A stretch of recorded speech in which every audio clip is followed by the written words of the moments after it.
রবীন্দ্রভারতী বিশ্ববিদ্যালয়ের অধীনে যারা রাষ্ট্রবিজ্ঞান নিয়ে এমএ করছো ডিস্টেন্স থেকে, তোমার সেমিস্টার ওয়ানে তোমাদের যে পেপার সিসি 1.3 পেপারটা রয়েছে, অর্থাৎ politics in ancient and medieval India, এই পেপারের যে এবছরের জন্য 5 নম্বরের কী প্রশ্ন আসতে পারে বা 5 নম্বরের প্রশ্নের সাজেশন কি হতে পারে, সেই বিষয়টা নিয়ে আজকে আমরা আলোচনা করব। এর আগে তোমাদের যে 15 নম্বরের সাজেশন আমার চ্যানেলে দেওয়া হয়ে গেছে।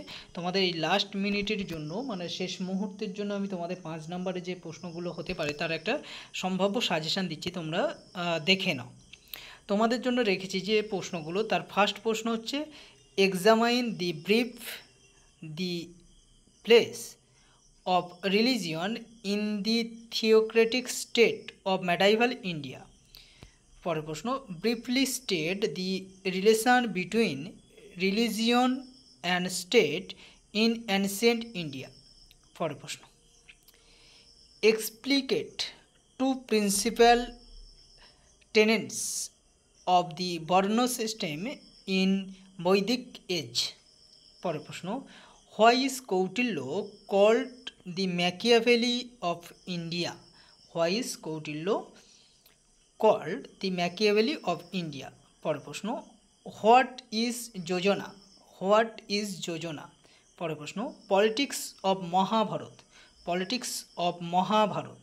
পরের প্রশ্ন, what is the punishment? What is the punishment according to Shukraniti? পরের প্রশ্ন, এক্সপ্লেন দ্বন্দ্ব অ্যাকর্ডিং টু মনুস্মৃতি। পরের প্রশ্ন, এক্সপ্লেন দ্বন্দ্ব, স্পেলিংটা তোমরা একটু ঠিক করে নেবে, এক্সপ্লেন দ্বন্দ্ব অ্যাকর্ডিং টু মহাভারত। পরের প্রশ্ন, discuss the nature of kinship during Mughal period. পরের প্রশ্ন, ডিসকাস অ্যাবাউট কৌটিল্যস মন্ডল থিওরি। এই হচ্ছে তোমাদের এবছরের জন্য টোটাল প্রশ্ন। যে 5 নম্বরের প্রশ্ন আসতে পারে সেই প্রশ্নগুলো তোমাদের জন্য রাখলাম। এই প্রশ্নগুলো তোমরা একটু ভালো করে করো, আশা করছি এখান থেকে তোমাদের প্রশ্ন জানা এসে যাবে।